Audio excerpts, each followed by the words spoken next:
help reduce those costs by providing more ways to actually get access to homegrown power and more opportunities to make the choice right away to do something that's sustainable for the environment and for their personal economy and the state's economy in the long term. This legislation is all about choice. Right now, buyers of newly built homes can get a choice about whether they want granite countertops in their kitchens, whether they want tiled floors, or they want wall-to-wall carpeting.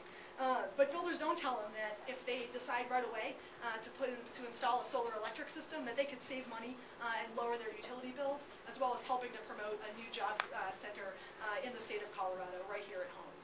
This legislation would change that by requiring all builders to offer solar as a standard option to all new home buyers. Yet this bill isn't just about consumer choice. It's also about jobs in Colorado. The new energy economy, or the development of sustainable resources such as wind, solar, and energy efficiency, really has been booming in this state. Between 2005 and 2008, renewable energy businesses tripled in Colorado. In 2008, there were over 200 small solar companies employing over 1,200 people. Many of these small companies installing solar systems on individual homes. We're working to build that market, build that growth, and build an industry that is uniquely Colorado. Making sure that Coloradans have the choice to go solar on their homes will mean more clean energy and more homes, creating more sustainable, good-paying jobs. President-elect Obama has called for a national commitment and a national effort to repower America. And here in Colorado, we want to take on that challenge. We want to do our part to grow a new economy that is sustainable, that's secure, and that will better provide for the quality of life of folks in our state. I'm also going to talk a little bit about energy efficiency, because in tough economic times, we'd be remiss in missing the opportunity to tackle one of the most critical challenges that we have, which is actually cutting down our overall energy use. No one should be spending more on their utility bills than they have to. And the fact of the matter is that across the state of Colorado, people are. Over 40% of our state's utility customers are serviced by rural electric and municipal utilities. Utilities that aren't required to offer cost-effective energy efficiency programs to their members. It's something that their counterparts in urban areas serviced by Xcel Energy have the opportunity to take advantage of, daily getting opportunities to take advantage of rebates and other programs to reduce their overall energy use and therefore the cost of their paying their electric bill. This session, the environmental community is committed to working with coalition partners such as the Colorado Public Interest Research Group and others to put forward a proposal that would actually require municipal utilities and rural cooperative utilities to provide cost-effective energy efficiency programs to their members.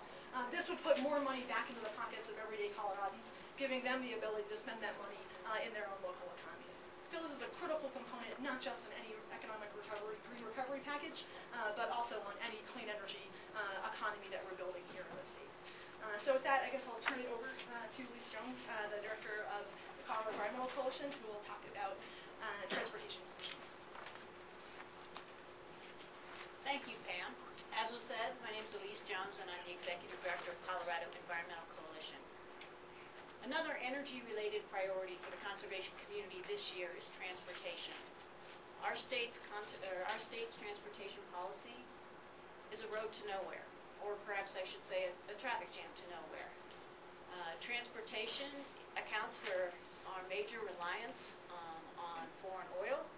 Transportation right now makes up almost 1/4 of Colorado's greenhouse gas emissions, and the problem's getting worse. Since 1980, the number of miles that Americans drive has increased 3 times the rate of population growth, and Colorado is in the top 3 for the growth rate on vehicle miles traveled. And one of the results of this is that the average American every year spends 38 hours, that's almost a full work week, stuck in traffic.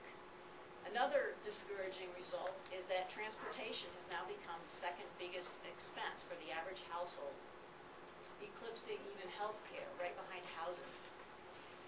Not only is our existing transportation system not meeting our mobility needs, our current funding mechanism, the gas tax, is no longer generating adequate revenue to keep up with the basic maintenance needs of our state's transportation system, fueling a multi-billion-dollar safety backlog for Colorado's roads, bridges, pedestrian walkways, bike paths, and transit connections.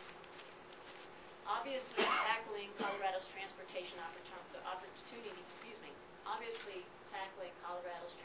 challenges is critical to the health of our planet, our energy security, our economic prosperity, and our quality of life.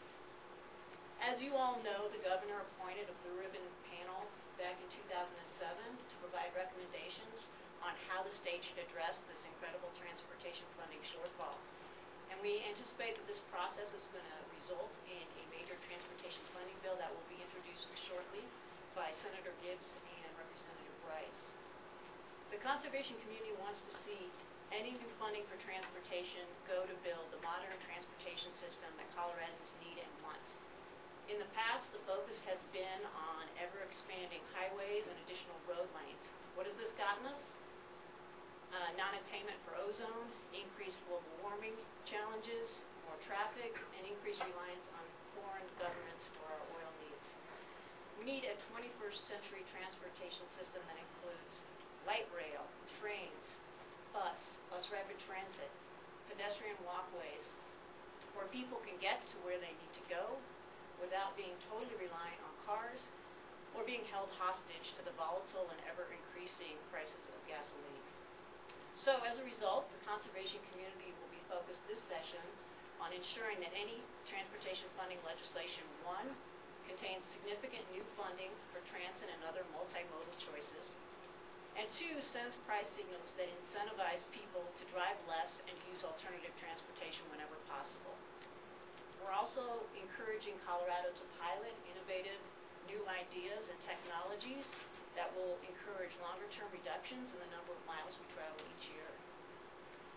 And to be sure, we're having the same conversation with Colorado's congressional delegation as Congress debates its federal economic stimulus package that may send as much as $150 billion to states for clean energy and transit projects. Investing in transit and a modern multimodal transportation system is an economic no-brainer. We need a transportation system that helps rebuild our economy in a way that solves our long-term energy and transportation challenges.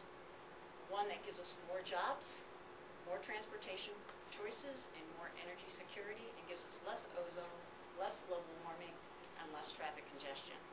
Colorado's new energy future must include a faster, cleaner, greener transportation system.